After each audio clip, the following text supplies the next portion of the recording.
Welcome to Voices of the Community, which explores critical issues facing Northern California communities. We introduce you to the voices of community thought leaders and change makers who are working on solutions that face our fellow individual community members, neighborhoods, cities, and our region.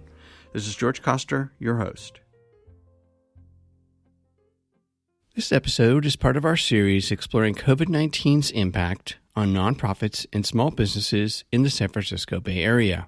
Back in April of 2020, when we decided to create this ongoing series on COVID-19's impact, first on nonprofits and then on small businesses in the San Francisco Bay Area, we, like you, had no idea how long the pandemic would go on and what the health and economic impact would be in our community.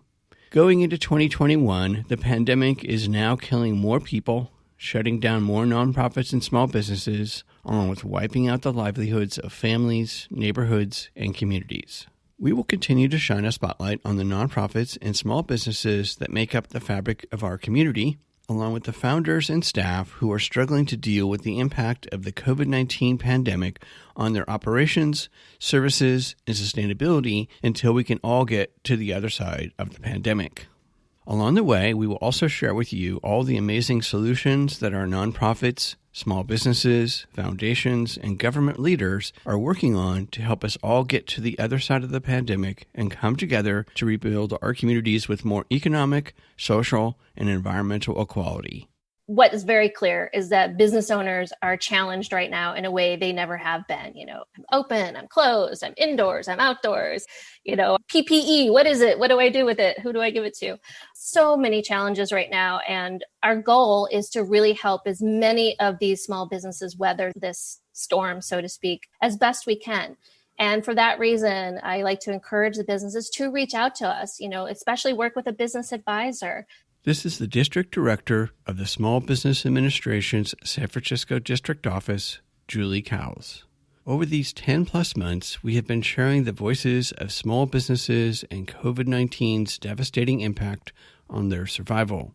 With the latest round of federal funds now being deployed, we wanted to host Julie to help guide our listeners through the funding opportunities available to both nonprofits and small businesses.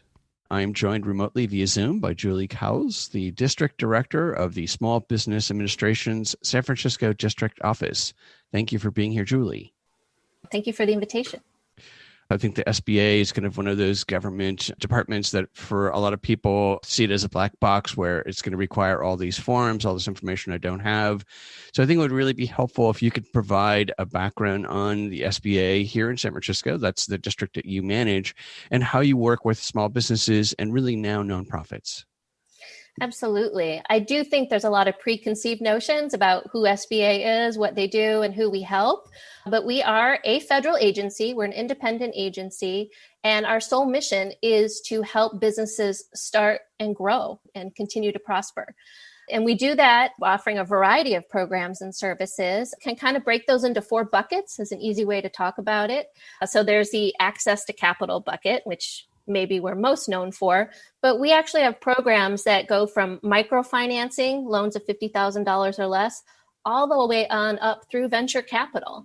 And then our bread and butter program kind of is our loan guarantee program, which is loans through commercial lenders up to $5 million. We also have government contracting assistance. So we help with federal certifications. We actually work behind the scenes with other agencies, trying to get them to utilize small businesses as their contractors. So we do a lot to help small businesses kind of break into federal contracting and be successful. The third bucket we have is business advising, free business counseling, and low and no cost training. And honestly, I think this is probably the most invaluable service SBA offers. So through our network of grants and resource providers, you may have heard Small Business Development Center, SCORE, Women Business Centers, and a Veteran Business Outreach Center, we provide free business advising. And, especially in these challenging times right now, this is an invaluable resource for businesses. You will never be charged for the advising services, and you can talk about any issue that you have that's pressing. Or if you want to strategize with somebody, look at them as a free advisor to help you think about your future and how you weather the rest of this COVID pandemic. And then the fourth bucket, which has kind of been the theme for the last year, is our disaster assistance program. We typically will go in on declared disasters and provide financial support, loan support to cover uninsured losses and to help with economic injury for small businesses and nonprofits. That has now become kind of the focal point of the assistance, the COVID recovery assistance for small businesses and nonprofits. So as a district office, we're here to kind of administer some of these programs, do some oversight, but really more of a grassroots level of SBA, engage with the community, engage with our small businesses, and make sure that they are tapped into the resources that can benefit their business. Thank you. That was a really great overview. I think one of the big questions that people have is, does anyone know how many small businesses in San Francisco and or the San Francisco SBA district that you're working with have actually either gone out of business or estimate would go out of business? So I know it's one of those moving targets. What are your thoughts? Right. It's a question I get asked a lot, actually. And unfortunately, it's not data that we track as SBA or that I think we even have a reliable source to give us, real-time data. What is very clear is that business owners are challenged right now in a way they never have been. I'm open, I'm closed, I'm indoors, I'm outdoors, PPE, what is it? What do I do with it? Who do I give it to? So many challenges right now. And our goal is to really help as many of these small businesses weather this storm, so to speak, as best we can. And for that reason, I like to encourage the businesses to reach out to us, especially work with a business advisor. Let us help you navigate through COVID, understand the rules, understand what programs you might benefit from, whether they are from SBA directly or whether it's from states or local partners. There's a lot of information out there. And I think the one thing I love businesses to take away from this is that they can reach out to us. They don't have to do it by themselves. Let us please help you. That's a great segue into one of the reasons I wanted to have you on the show was we had, for lack of a better term, CARES Act 2, right, roll out finally on December 27th. And now it includes more funds for nonprofit small businesses. There's a whole shuttered venue, which means a lot for some of the folks that have been in this show, like Z-Space, for example, or Music at Cole Mansion. So could you walk the audience through what are some of the programs? And I think everybody's heard about the PPP program, but there is and everyone loves acronyms, EIDL and then an EIDL Advanced or /Target. Could you walk us through what are some of the programs right now that are available? And then we'll segue into some of the common issues that you've seen folks struggle with. Sure, absolutely. There is a myriad of programs out there right now. Some are programs you might have been familiar with this past summer, and others are new. So I like to break them into two different categories of programs, one being like debt deferment and relief programs, and the other bucket being loans and grants. One of the things that gets very little attention, and I think is a tremendous benefit, is the SBA debt relief program. That's actually where SBA is paying principal and interest payments on existing SBA debt holders. So they could be through our 7A program, our 504, or even our micro lending program. So from when the CARES Act was first introduced in March, the program, I think, launched in April of 2020, and we were able to pay 6 months worth of principal and interest payments for these businesses. So this is better than a deferment, right? This is an actual payment. That program has been reauthorized and refunded with the most recent legislation from December. And so we are reopening that program to pay additional months for existing debt holders. And then there's also going to be a pathway for some new debt holders to enroll, and also some people that fit targeted parameters, smaller businesses, minority owned, et cetera, will also have additional options to have additional payments made for on their debt as well. But talking about the loans and the grant programs, obviously Paycheck Protection Program has received probably the most press, but it is not the only program. And I dare say for some businesses, it's not even the best program for them. It's maybe not the best fit. But that one is now available, open. Any participating lender can submit applications to SBA. The unique twist this time around is that it's open not only for people to apply for their very first PPP loan, but if you had already received a PPP loan in 2020 and you meet the new criteria, you can also apply for a second PPP loan. To apply for your second PPP loan, We are going to look at some additional eligibility criteria. We're trying to target the hardest hit businesses. So it includes not only being an eligible entity, of which a lot more nonprofits are now eligible as well. So that's good news. You have to also have 300 or less employees. And you also have to show a reduction in your gross receipts between 2019 and 2020. So the second PPP loan is an option for many businesses, but there is going to be an additional demonstration of the need for those businesses. So that, again, open for any participating lender, is now available to submit applications. The EIDL program, or Economic Injury Disaster Loan Program, was the first program out the gate in March of 2020 and continues. It remains open for people to apply for their first time. Fortunately, at this time, there's no ability to apply for a second loan, but any first-time applicants can still apply. The difference between this one and the PPP is that it is a working capital loan. So it can be used for pretty much any business expenses, where PPP is obviously focused on payroll, although you can use it for some other authorized expenses. The EIDL program is really working capital for any of your business expenses, including payroll. And that one is a loan. It does not have a forgiveness component like the PPP program, but it is on very favorable terms. So 3.75% interest for small businesses and 2.75% for nonprofits with an automatic 30-year term. So that is a loan you would apply for directly from SBA on our website. And then we have two new programs that are coming down the pike that are both grants. So the Shuttered Venue Operators Grant is starting to get some publicity. And that is something that's not yet open for anybody to apply, but we do have a lot of information available on our website, the sba.gov. And we will continue to be putting information out about that. It is a brand new program, so it does take a little bit of implementation before we launch, but there is enough information on our website. I think you can go in, see if you think you qualify for it, and then how to calculate how much you might be eligible for under this program.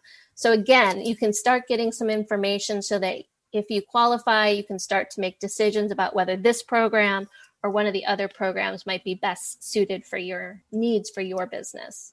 The Targeted EIDL Advance is the other one that is similarly named to the EIDL Advance that was available in the summer of 2020 until it ran out of funding.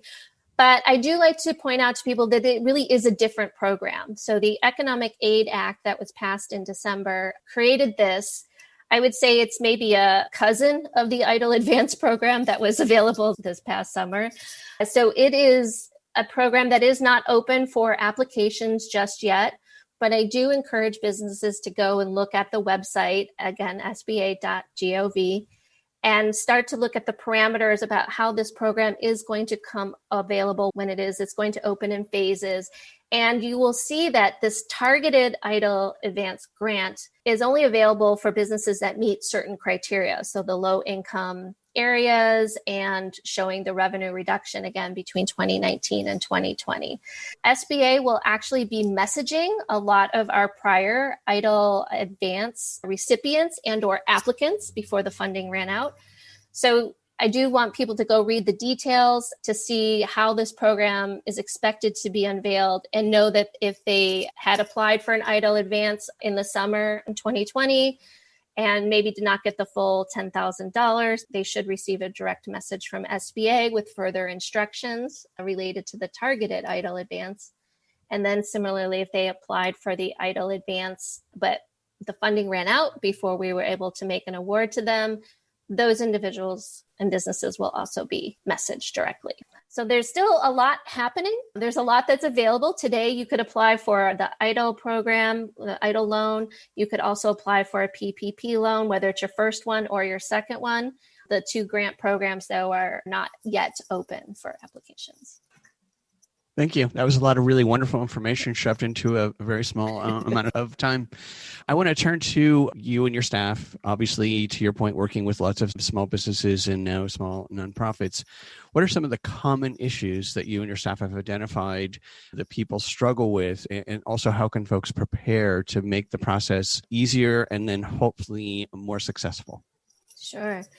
I think the issues tend to morph over time. As we go through the process, we're seeing different types of questions.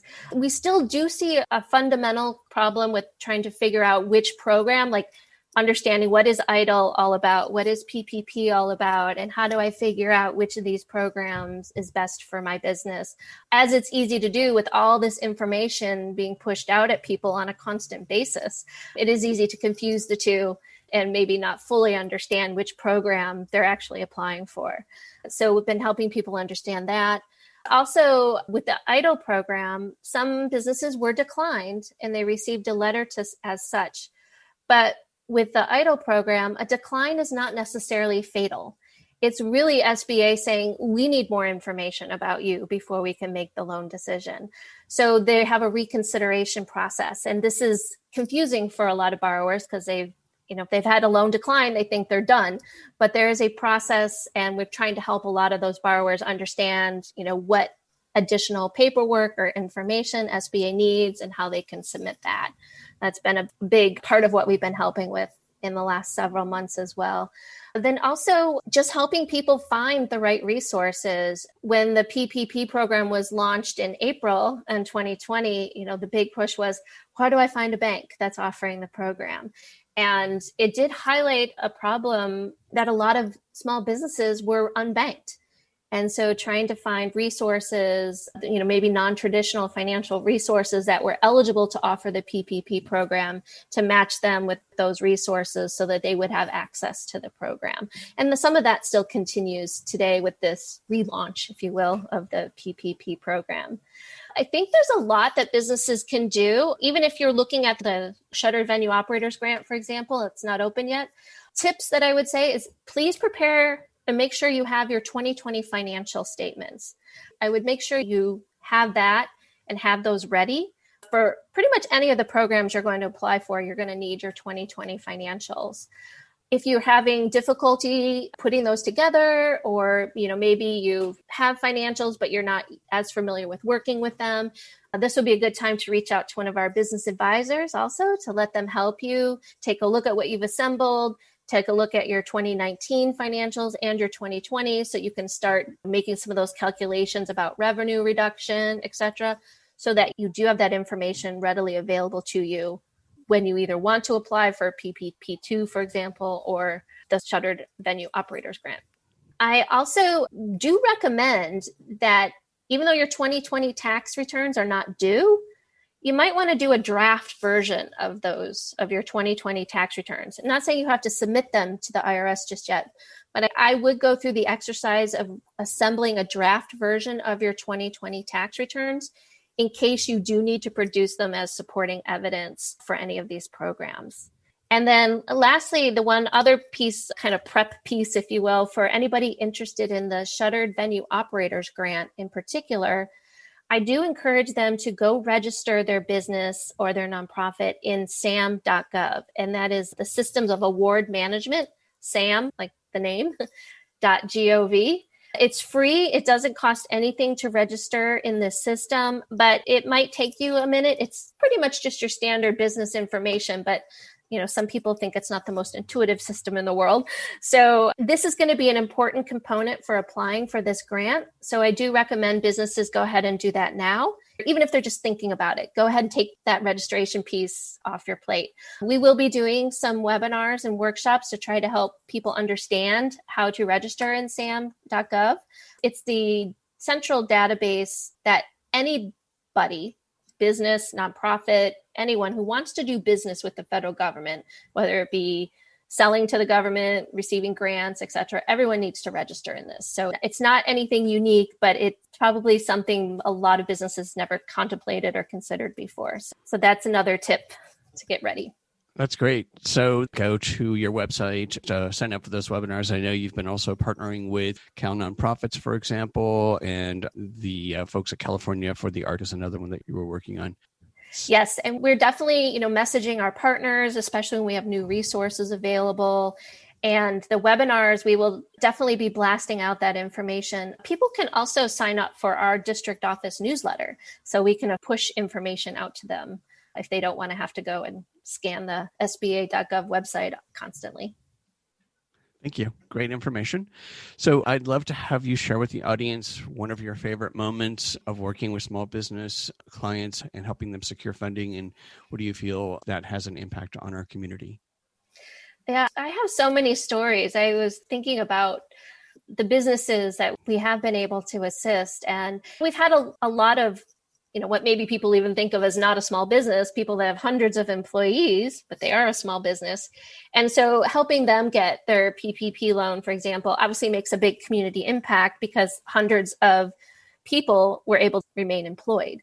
But I have to say, often working with these really small businesses who maybe have never applied for a loan or financial assistance before, have a lot of questions, are really a little bit nervous and fearful about the process, and really being able to get them through, especially restaurants. We've had a lot of restaurants that we've worked with, in addition to trying to understand the rules and ways that they can or can't operate, now they're trying to apply for assistance. And really, some of them have needed some extra hand holding. So we've been able to work with them.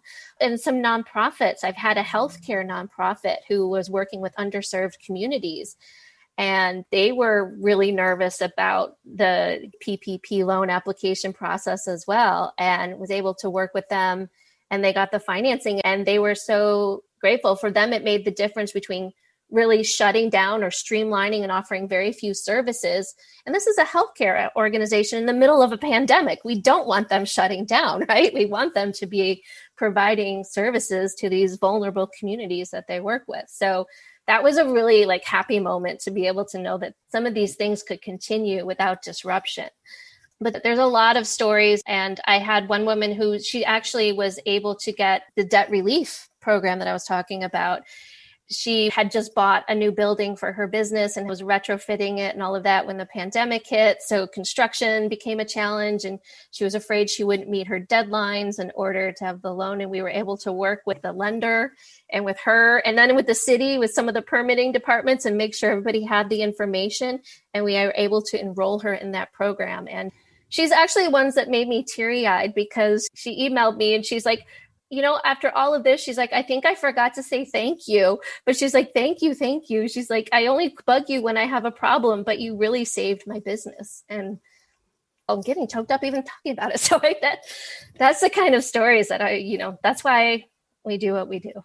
Thank you. Wonderful story. So much of our small businesses and nonprofits have such an amazing impact on our community, which leads me to my final question. And that is, what are some of the positive things that you could see coming out of the crisis to support our small businesses and nonprofits and help them secure funds, and perhaps more alignment and partnership between federal agencies like the SBA and our San Francisco Mayor's Office of Workforce and Economic Development, for example, or our Chamber of Commerce? So what are some of the great things you could see coming out of this? Sure. I boil it down to two different things. Innovation being one.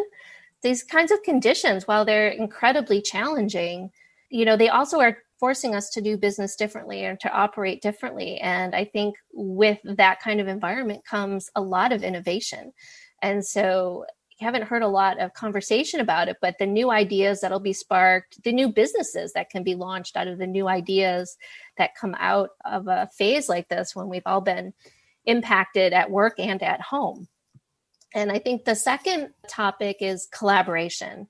And I've seen that in a lot of different fronts. I mean, I've seen it between businesses. I think I've seen small businesses collaborating with each other in a way that I haven't witnessed before, really trying to support each other as opposed to just being competitors, because I think they see, everybody will benefit if they can support each other. But that also lends into collaboration, like you mentioned, with the other resource providers, whether it's federal, state, and local, and really having conversations about how do we put our programs together so that we can provide, a package or our well-rounded support for our small business community.